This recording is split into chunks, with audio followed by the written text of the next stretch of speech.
ओम विश्वानि देव सवित दुरातानि पराशवा यद भद्रम तन्न आसु। जो हमारे लिए बुरा हो उसको आप छुपा दीजिए और जो हमारे लिए हितकर हो वही हमें प्रदान कीजिएगा।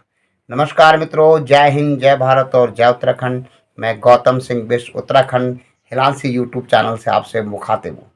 मित्रों, एक समय की बात है कि एक माता जो कि अपने घर में अपने गृह कार्यों में व्यस्त थी, तो दरवाजे पर आकर के ओम अलख निरंजन भिक्षाम देही की आवाज़ सुन करके वो बाहर आती है। वह एक सहृद गृहिणी थी और आध्यात्मिक में बहुत लगाव रखती थी। उन्होंने देखा कि बाहर एक बाबा आए हैं, कमंडल में भिक्षा चाहते हैं।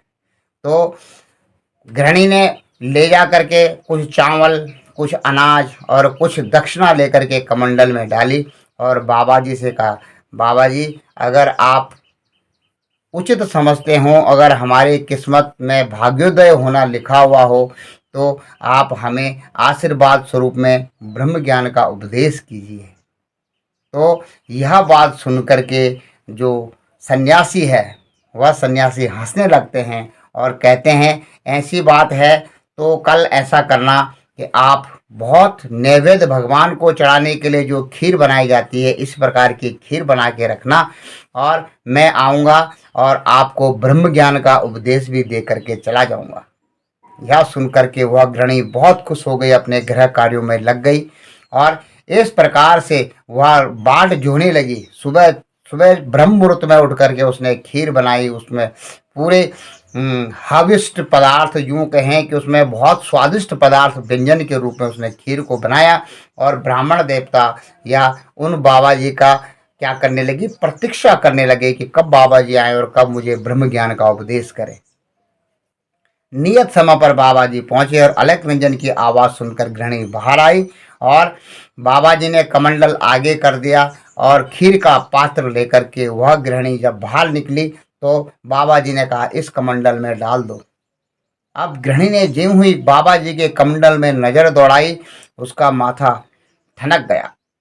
उसने देखा कि कमंडल में कूड़ा करकट गोबर गंदगी भरी पड़ी है और बाबा जी इसमें खीर मांग रहे हैं। तो गृहिणी ने वह खीर उसमें नहीं डाली और बाबा जी से कहा, बाबा जी, यह खीर मैं इस पात्र में, इस कमंडल में नहीं डाल सकती हूँ। बाबा जी ने कहा, ऐसा क्यों? आप क्यों नहीं डाल सकती हैं? जब मैं ग्रहण कर रहा हूँ, मैं तुमको कह रहा हूँ कि आप इसी बर्तन में डालिए, मेरे पास यही बर्तन है। तो गृहिणी कहती है, नहीं, इस खीर को मैं अगर इस बर्तन में डालूंगी तो यह किसी भी काम की नहीं रहेगी। इसको ना आप खा पाओगे, ना यह आपके काम की रहेगी, ना मेरे काम की रहेगी। तो महात्मा जी यह बात सुनकर के हंसने लगते हैं। तो अब स्त्री और भी असमंजस में पड़ जाती है कि बाबा जी ऐसा क्यों कर रहे हैं। तो बाबा जी कह रहे हैं, मैं भी तुमको इसी बात को समझाने का प्रयत्न कर रहा था, लेकिन अगर ये बात मैं कल कहता तो आपकी समझ में नहीं आती, इसलिए मैंने इसको उदाहरण के साथ में समझाया है। अब भी स्त्री बोली, बाबा जी मैं आपका आशय नहीं समझ पाई। बाबा जी कहते हैं, इस ब्रह्म ज्ञान को मैं आपके बुद्धि रूपी पात्र में जब डालूंगा, तो मैंने जब देखा कि आपके बुद्धि रूपी पात्र में अपने ग्रस्त के काम, क्रोध, लोभ, मोह, छल, अज्ञान, ईर्षा, द्वेष, ममता आदि कूड़ा करकट भरा हुआ है, तो मेरे द्वारा दिया गया ब्रह्म ज्ञान आपके मन में ठहरेगा नहीं है, वह आपके किसी काम नहीं आएगा और मेरा उपदेश भी व्यर्थ चला जाएगा। जिस प्रकार से इस कमंडल में कूड़ा करकट गंदगी पड़ी हुई है और आप अपनी एक दिन की बनाई हुई खीर को इसमें नहीं डालना चाहती हैं, तो मैंने तो वर्षों की तपस्या से इस ब्रह्म ज्ञान को अर्जित किया है। मैं अपने ज्ञान को आपके काम, क्रोध, लोभ, मोह, छल, ईर्षा, ज्ञान, दोष, पाखंड, झूठ रूपी इस बुद्धि में जो ये कचरा पड़ा हुआ है, इस बुद्धि के पात्र में किस प्रकार से आपको प्रदान कर दूं। यह बात सुन करके गृहिणी शांत हो गई, प्रसन्न हो गई और कुछ कुछ उसकी समझ में आने लगा कि मुझे ईश्वर को प्रसन्न करने के लिए अपने जो मानसिक पात्र है, बुद्धि का पात्र है, उसको साफ करना पड़ेगा। और इसी प्रकार से हमारे ग्रंथों में भी हमको समझाया जाता है। हमारे श्रीमद् भागवत में एक चतुर्थ स्कंद के 31वें अध्याय में 19वां एक श्लोक है। उसमें नारद जी प्रचेताओं को भगवान किस प्रकार से संतुष्ट होते हैं, जल्दी से जल्दी भगवान प्रसन्न होते हैं, उसकी व्याख्या कर रहे हैं। तो वहाँ पर आता है, दयया सर्वभूतेषु संतुष्टया येन केन वा सर्वेन्द्रिय उपशांताया सर्वेन्द्रिय उपशांताया च तुस्त्यासु जनार्दना।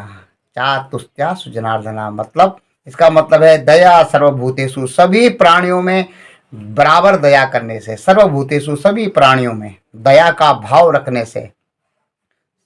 पहला बताया गया है, सभी प्राणियों में दया करें। संतुष्टा एन केनवा, और संतुष्ट रहना, एन केनवा कोई भी परिस्थिति हो, हर परिस्थिति में संतुष्ट रहना। आप देखते हैं, आप गांव में रहते हैं तो आपको शहर लुभाने लगते हैं, और जब शहर की ज़िंदगी आप जीते तो आपके गांव के जो सुहाने साफ वातावरण है, स्वच्छंद वातावरण है, मन को प्रिय लगने वाली जो आपको प्रकृति का आनंद है, वो आपको सताने लगता है कि अब शहर में भी ठीक नहीं, अब गांव में जाना चाहिए। आप मंदिर में जाते हैं तो घर के बारे में चिंता करते हैं, घर में रहते हैं तो मंदिरों के बारे में सोचते हैं कि मैं वहाँ जाकर दर्शन करने के लिए जाऊँगा। और तीसरा आता है सर्व इंद्रिय उपशांताया, सर्व इंद्रियों को शमन करना। सभी इंद्रिया काम, क्रोध, लोभ, मोह, छल, ज्ञान, ईर्ष्या, द्वेष, और जो इंद्रियों के विषय हैं रूप, रस, गंध और शब्द स्पर्श।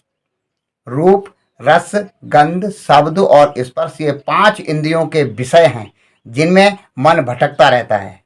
तो सर्व इंद्रियोपशांताया, सभी इंद्रियों को शांत करना। चा तुस्त्यासु, तुष्ट प्लस आशु। आप जानते हैं कि हमारे भोले बाबा, भोले शंकर आशुतोष अवतरदानी हैं। आशुतोष मतलब जल्दी प्रसन्न हो जाने वाले, आशु मतलब जल्दी, तुस्त्यासु बहुत जल्दी प्रसन्न होते हैं, तुष्ट होते हैं बहुत जल्दी। कौन? जनार्दना, जनार्दन बहुत जल्दी शीघ्र ही प्रसन्न हो जाते हैं। तो आपको अपने ग्रस्त जीवन में भी आप हैं तो आपको 3 बातें करनी पड़ेंगी। दया सर्वभूतेषु संतुष्टया येन केन वा सर्व इंद्रिय उपशांताया तुस्त्यासु चा तुस्त्यासु जनार्दना। आप भगवान बहुत जल्दी इन बातों से प्रसन्न हो जाते हैं। ये प्रचेताओं को नारद जी बता रहे हैं श्रीमद् भागवत के 4th स्कंद के 31वें अध्याय के 19वें श्लोक में। तो इसी प्रकार से हमारे शास्त्रों में नाना प्रकार के ज्ञान छुपे हुए हैं, और इनको बताने वाले ऋषि मुनि और आजकल के ज़माने में बहुत बड़े आचार्य मौजूद हैं आपके पास में। बस आपको समझने की ज़रूरत है। मैं तो एक किंचित मात्र इस माध्यम से मैं अपनी ऊर्जा को, अपने ज्ञान की भी अभिवृद्धि करता हूँ, और आप लोगों के पास में ये तथ्य रखता हूँ। यह तथ्य मुझे इतनी गहराई से मैं भी इनके बारे में नहीं समझ सकता हूँ। यूँ कहें कि एक बहुत बड़े नदी पर अगर कोई राजा पुल बना दे, पुल बना के रख दे, तो मुझ जैसी चींटियाँ भी उसमें से रेंग करके दूसरी तरफ, नदी के दूसरी तरफ अज्ञान को छोड़कर ज्ञान की तरफ चले जाया करते हैं। इससे अधिक और कुछ नहीं है। यहाँ तक सुनने के लिए आप सब लोगों का बहुत बहुत धन्यवाद, वंदन, नमन और आभार व्यक्त करता हूँ। और मित्रों, हमसे जुड़ने के लिए हिलांसी उत्तराखंड, हिलांसी यूट्यूब चैनल में आप सब्सक्राइब कर सकते हैं और लाइक कमेंट्स कर सकते हैं। यूँ कहें कि एक छोटा प्रयास है, यूँ कहें कि यह किसी एक आर्थिक अर्जन का कारण नहीं है, यह एक माध्यम है मेरा वार्तालाप आप तक पहुंचाने का, ताकि मैं समाप्त होने के बाद, गुजरने के बाद, क्योंकि सबकी उम्र का एक विशेष समय होता है, और जिस समय के अंतर में वह दिखाई देता है और उसके बाद वह दूसरे शरीर धारण करने के लिए चला जाता है। लेकिन आप जानते हैं कि पुरुषोत्तम भगवान रामचंद्र जी 31 लाख साल पहले भी पैदा होकर के आज भी आपके दिल में पूज्य के, आपके आराध्य के रूप में रहते हैं। उनकी एक कर्म थे। तो दूजे के होंठों को देकर अपना गीत, को ही निशानी छोड़ फिर दुनिया से डोल, एक दिन बिक जाएगा माटी के मोल, जग में रह जाएंगे प्यारे तेरे बोल। दूजे के होंठों को देकर अपना गीत, को ही निशानी छोड़ फिर दुनिया से डोल, एक दिन। इसी प्रकार से बहुत से साहित्यकारों ने, बहुत से कलमकारों ने, बहुत से गीतकारों ने बहुत अच्छे अच्छे गीत रचे हैं, लेकिन आप उनको सौंदर्य के मामले में प्रेयसी को रिझाने के मामले में उनको समझते हैं, लेकिन भगवान को रिझाने का आपने कभी प्रयत्न नहीं किया। तो अगर आपको भगवान को रिझाने का तरीका नहीं आता है तो यहाँ पर नारद जी ने जो प्रचेताओं को बताया है वही आपको दया दया सर्वभूतेषु संतुष्टया येन केनवा सर्व इंद्रिय उपशांताया चा तुस्त्यासु जनार्दना। भगवान जल्दी से प्रसन्न हो जाए। सभी में समान भाव, सभी में दया का भाव रखने से और किसी भी परिस्थिति में रहने से, जहाँ बसई तहाँ सुंदर देश हो, जिस भी देश में आप रहते हो वहीं संतुष्ट रहो। एन केनवा, किसी भी प्रकार की कोई परिस्थिति आपके पास में, आपका मन संतुष्ट होना चाहिए। और तीसरा, सर्वत्र उपशांताया, सभी इंद्रियों को शमन करने की आप में ताकत होनी चाहिए। रूप रस गंध शब्द और स्पर्श को आप देखते हैं कि शादी ब्याह होती है तो लोग मदिरा का स्टॉल लगा लेता है उसकी तरफ बड़ी तेजी से भागते हैं। और जबकि मैं चाहता हूं कि जब भी किसी की शादी हो तो उसमें ऐसा मादक पदार्थ हो ही नहीं, ये स्टॉल ही ना हो, लिख दिया जाए कि यह शादी मद निषेध है। मद निषेध लिख, पहले के ज़माने में स्वागतम और मद निषेध लिखा रहता था। जब हम छोटे थे तो स्वागतम का जो बोर्ड लगता था बारातियों के लिए, उसके ऊपर नीचे मद निषेध भी लिखा रहता था। और अभी वह लिखने की बहुत ज़रूरत है। मैं यूँ नहीं कहता कि आप अपनी इच्छाओं का इतना दमन कर दें कि उनको बढ़ने का मौका ही नहीं मिले, लेकिन पाश्चात्य के पीछे इतना मत भागिए, क्योंकि वे लोग सर्वसमृद्ध और समृद्ध हैं। वे अगर पूरी जीवन भर ऊंचे दाम की मदिरा को भी पीते रहेंगे तो भी उनका धन समाप्त नहीं होगा, लेकिन आपका धन, आयुष और बुद्धि, बल, विवेक सब समाप्त हो जाएगा। क्योंकि जो ऊंचे वर्ग के लिए, जो अमीरों के लिए शौक होते हैं, वही गरीबों के लिए बड़े बड़े रोगों का कारण बन जाते हैं, बड़े बड़े दुखों का कारण बन जाते हैं। क्योंकि बोलते हैं समरथ को नहीं दोष गुसाई, रवि पावक सुरसर की नाई। रामायण कहती है समरथ का दोष नहीं देखना चाहिए, क्योंकि समरथ का दोष उसका गुण हो जाता है। अगर कोई नेता होता है और उसने कहीं पर आपकी गाड़ी को ठोक भी दिया तो आप उस समर्थ के पास में कुछ नहीं कर सकते। अगर आप पुलिस के पास भी जाएंगे तो पुलिस आपकी ही गलती निकालेगी, क्योंकि वो समर्थ है। तो समरथ को नहीं दोष गुसाई, रवि पावक सुरसर की नाई।